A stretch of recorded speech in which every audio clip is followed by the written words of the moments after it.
Hello dear students, I am V.S. Sikarwal from National Rankers.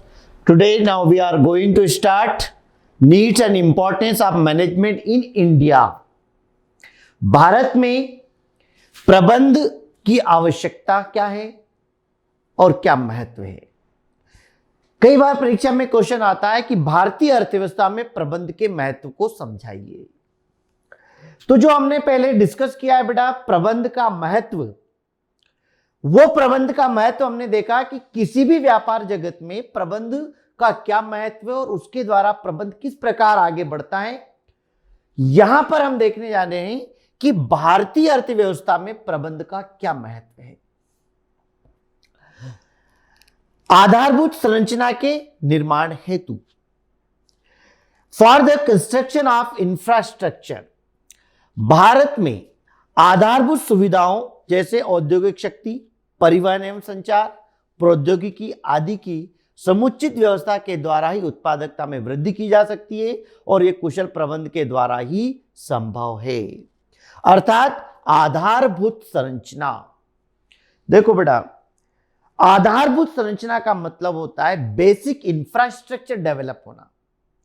Basic infrastructure का मतलब होता है कि जितने जितने हमारे यहां इंडस्ट्रियल डेवलपमेंट होते हैं, जैसे जैसे व्यापार का विकास होता है, व्यापार को विकास प्रदान करने में जो सहायक तत्व होते हैं जैसे परिवहन, कम्युनिकेशन, ट्रांसपोर्टेशन जो होता है, बैंकिंग सर्विसेज होती है, इंश्योरेंस फैसिलिटीज होती है, ये सब व्यापार के सहायक होते हैं। इन सब के माध्यम से व्यापार का विकास होता है। अब भारतीय अर्थव्यवस्था को आगे बढ़ाना है तो आप प्रबंध के माध्यम से ही देश में औद्योगिक शक्ति को आगे बढ़ा सकते हैं, इंडस्ट्रियल डेवलपमेंट कर सकते हैं, उद्योग का विकास कर सकते हैं। परिवहन के साधन जितने बढ़ेंगे, ट्रांसपोर्टेशन जितना बढ़ेगा, रोड का जितना डेवलपमेंट होगा, उतना ही देश का आर्थिक विकास होगा। गांव गांव तक सड़कों का जो विकास होता है तो गांव गांव तक चीजें पहुंचती है, वहां की जो कच्चा माल है वगैरह वहां से शहर तक पहुंचाया जा सकता है आसानी के द्वारा। और परिवहन के माध्यम से आप देश ही नहीं विदेश में कहीं भी किसी भी कोने पर आप माल को भेज सकते हैं, व्यापार को बढ़ा सकते हैं और यह सब संभव है एक कुशल प्रबंध के माध्यम से।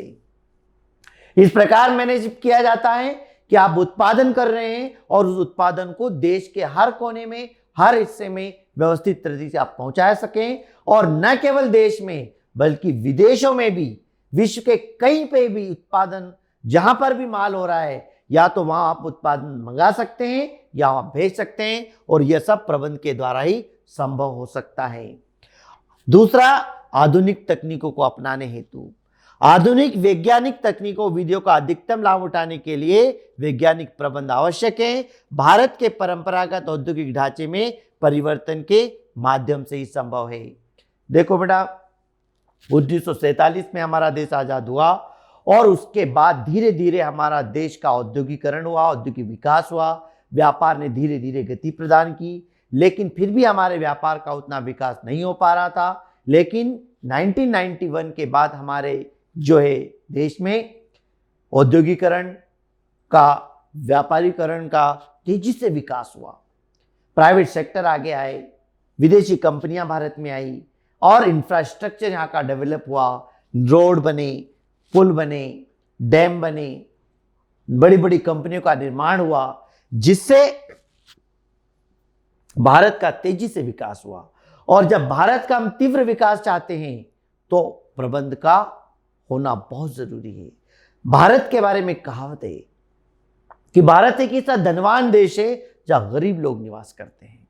अर्थात हमारा भारत आर्थिक रूप से, प्राकृतिक रूप से इतना संपन्न है कि विश्व का कोई भी देश नहीं है, लेकिन हम प्रॉपर प्रबंध नहीं कर पाने की वजह से हम हमारे प्राकृतिक साधनों का भरपूर उपयोग नहीं कर पाते हैं, जिस कारण से हमारा देश वो प्रगति नहीं कर पा रहा जो अभी तक वो कर सकता था। लेकिन अब हमारे यहाँ प्रबंध का क्षेत्र, प्रबंध का दायरा बढ़ता चला जा रहा है और एक अच्छे प्रबंध के माध्यम से हम नई नई तकनीकों को अपना करके हम हमारे देश को समृद्ध बनाने में, विकासशील देश से विकसित देश बनाने में पूरा पूरा योगदान दे रहे हैं। और यह सब केवल संभव है एक कुशल मैनेजमेंट के माध्यम से।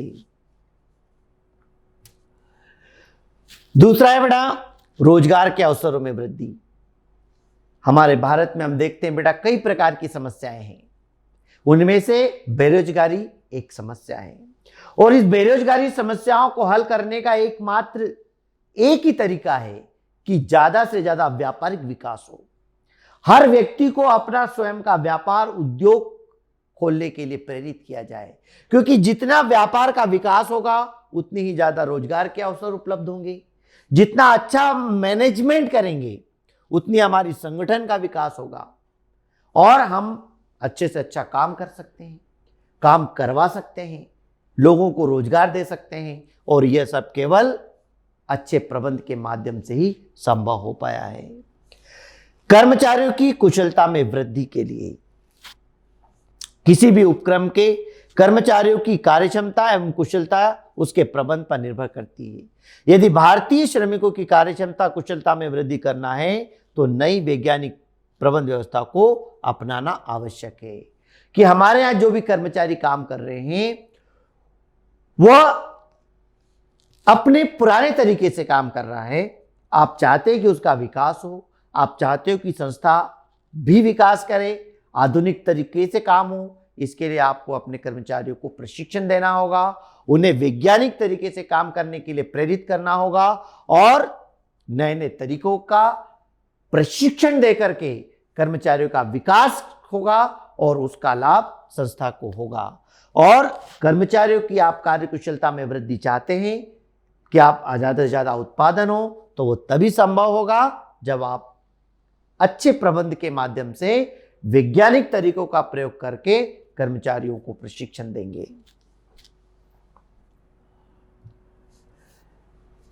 उपभोक्ता के हित संवर्धन हेतु वर्तमान समय में किसी भी उद्योग का उद्देश्य केवल लाभ कमाना ही नहीं होता, अपितु उपभोक्ताओं के हितों की रक्षा करना भी होता है।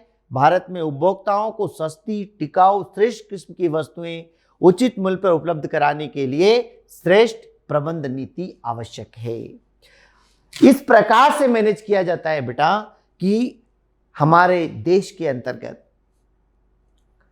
हर वर्ग के लोगों को उनकी आवश्यकता के अनुसार वस्तु मिल जाए। जब आवश्यकता अनुसार जब को व्यक्ति को वस्तु मिलती है तो उसका जीवन स्तर ऊंचा होता है, नई नई वस्तुएं उसको प्रयोग करने के लिए मिलती है, संतुष्टि प्राप्त होती है। इसलिए उपभोक्ता में अगर आप वृद्धि करना चाहते हैं, उपभोक्ता के हित में वृद्धि करना चाहते हैं, उनके लाभ में, उनकी संतुष्टि में आप वृद्धि करना चाहते हैं, तो आपको उचित प्रबंध करना होगा और उस प्रबंध के माध्यम से ही आप कम कीमत पे अच्छी से अच्छी वस्तुएं उपभोक्ता को उपलब्ध करा पाएंगे। क्योंकि हर उपभोक्ता हर वस्तु का उपभोग करना चाहता है, लेकिन उस वस्तु के मूल्य पर वह बहुत ज्यादा निर्भर करता है। इसलिए यह प्रयास किया जाना चाहिए, ऐसा प्रबंध होना चाहिए कि हम जो भी उत्पादन करें उसमें लागत कम से कम आए, अनावश्यक श्रम न हो और वो जो भी श्रम हो वो उत्पादन से संबंधित हो। इसके द्वारा हम कम लागत में अच्छा उत्पादन कर पाएंगे और उपभोक्ताओं को अच्छी वस्तुएं उपलब्ध करा पाएंगे। Thank you very much.